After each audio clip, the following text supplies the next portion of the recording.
आचार्य जी, जब आप हिंदू राष्ट्र की बात करते हैं तो कुछ लोग कहते हैं कि आप संविधान के खिलाफ बोल रहे हैं, क्योंकि संविधान कहता है भारत धर्मनिरपेक्ष है, पंथ निरपेक्ष है।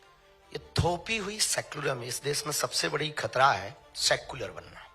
और कुछ आप जैसे पढ़े लिखे लोग ना इधर के ना उधर के बोले हम तो सेक्युलर। हमें बड़ी संविधान कहता है सेक्युलर। हाँ, संविधान पे ही हम बात करें। संविधान में चूंकि ये जोड़ा गया और संविधान में आपको पता होगा कि 130 बार से ज्यादा सुधार हो चुका। एक बार और कर लो, क्या घट जाएगा?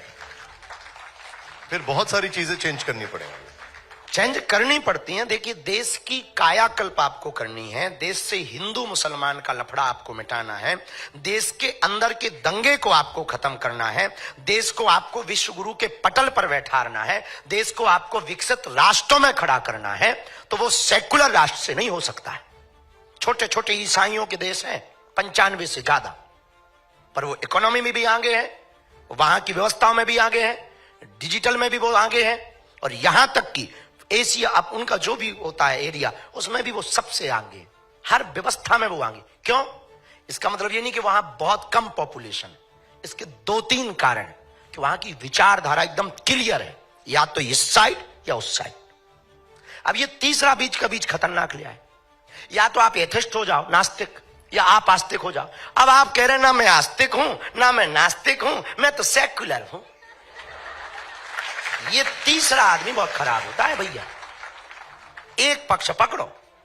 ये 2 नाव तो हमने सुनी थी सनातन में, जब तीसरी नाव तुम और अलग से ले आए। ये जोड़ी भाई भैया नाव है, तो 130 बार सुधार हो चुका है। आप एक बार और कर लीजिए, क्या गड़बड़ है? लेकिन हमारे संविधान में लिखा है we the people of India, हम भारत के लोग, जिसमें हिंदू, मुस्लिम, सिख, ईसाई, पारसी सब हैं।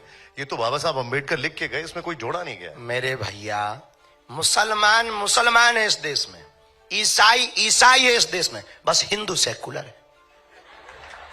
गजब का ज्ञान। सब भारतीय हैं। क्या गजब का आप लोगों का आचार्य जी, सब भारतीय है। देखो तो सब भारतीय आचार्य जी है? सब भारतीय। हम ये चाहते हैं कि ना आप मुसलमान रहो, ना आप ईसाई ना हो, ना हम हिंदू रहे, सब सनातनी हो जाए।